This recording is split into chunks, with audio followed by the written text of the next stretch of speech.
I entered Hevi Metle in its fifth phase, Mysteries of Love in Tramway 5. Louise Isles Hevi Metle is a 6-hour, 6-minute and 6-second performance developed in co-production with Tramway and Baltic Centre for Contemporary Art. The work was created in collaboration and performed with Angela Go, Michelle Hanna and Juliana Capes, and produced by curator Holly Noxiaman. Centre stage, the performers are Louise, otherwise known as Ultimate Dancer, and Angela Go, an Australian dancer and choreographer. Michelle is also present and represents a figure of fire. Their costumes are a goth punk medieval DIY armour, excessively decorated with chainmail and keys, and lit with a red spotlight haze.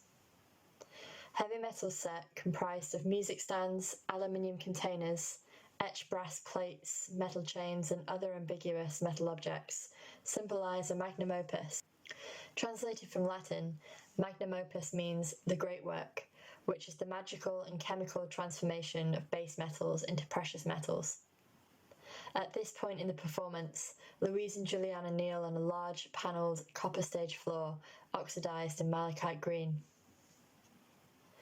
Alchemy, with its associations with magic, has often been linked to witchcraft and the occult.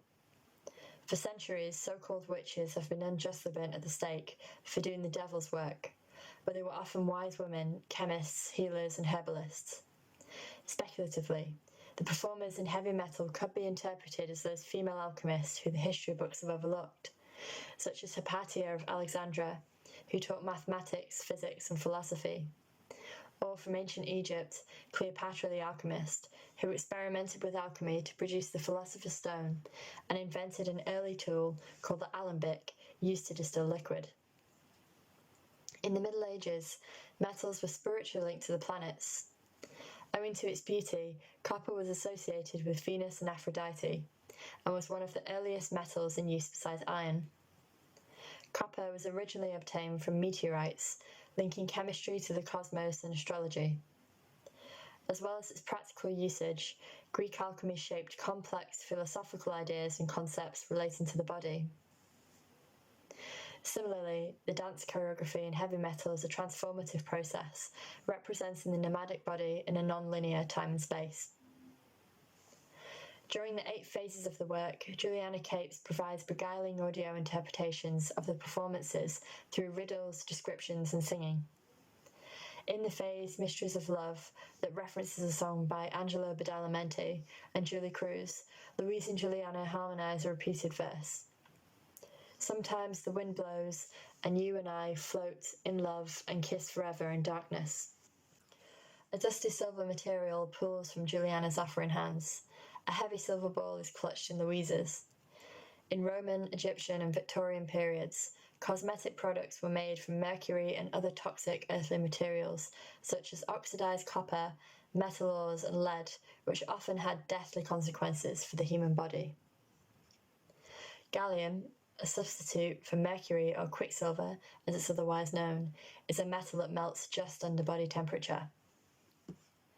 Michelle Hanna wears a flaming welding mask whilst playing riffs on a guitar, referencing the synonymous meaning of metal. In welding, electrical currents mesh solid with solid. The liquid metal splatters, creating burns and holes in any wooden textile surface that it touches. It will singe hairs, burn through flesh and bone if the right attire is not worn. In this work, metal isn't threatening, but instead mobilises both performers and audience through, later, touch tour, to be encompassed by its physical and transformative temperament. In the next phase of the work, the quick brown fox jumps over the lazy dog. Angela joins Louise on stage as Juliana steps to the back to read from a metal-encased bound book. They read, "I am a contained bloodbath. Blood is made of iron is metal. Metal is heavy, metal." In metal casting, transitions take place in the foundry. When making moulds for metals with low temperature points, artificial arteries and veins are created, otherwise known as gutters.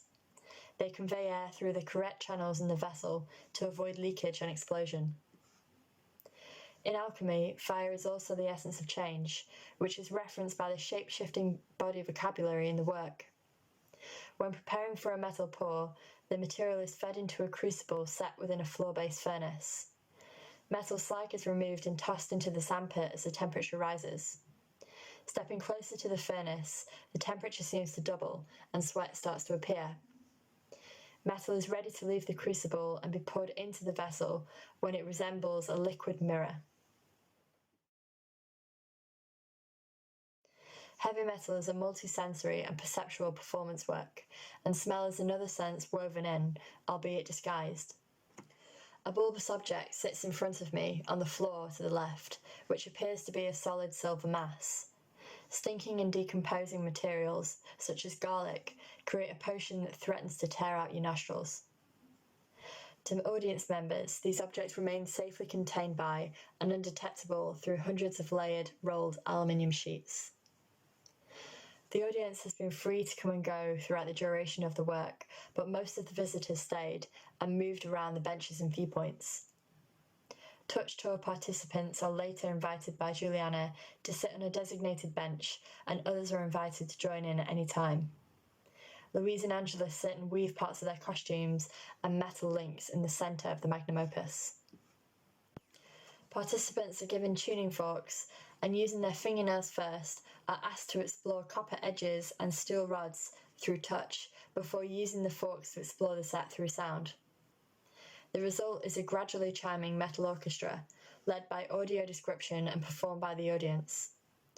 This allows viewers to experience choreography not just visually but also sonically, to explore the acoustic potentials of dance movement. The participants are vocally led into the centre and invited to touch the performers and their costumes.